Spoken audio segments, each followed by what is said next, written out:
जय श्रीकृष्ण. अध्याय 11. विश्वरूप दर्शनयोग. श्लोक क्रमांक 18. त्वमक्षरं परमं वेदितव्यं त्वमस्य विश्वस्य परन्निधानं त्वमव्ययः शाश्वतधर्मगोप्ता सनातनस्त्वं पुरुषो मतो मे. ह्या श्लोकाचा थोडक्यात अर्थ असा: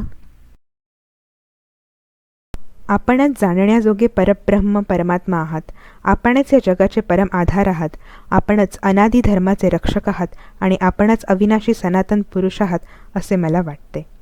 साऱ्या चराचराचा निर्माता आणि वेदांमधून जाणण्यासारखे सारे ज्ञान म्हणजे केवळ भगवान श्रीकृष्णच आहे अशी खात्री अर्जुनाला पटली आहे आणि त्याने या श्लोकातून ते मान्य केले आहे.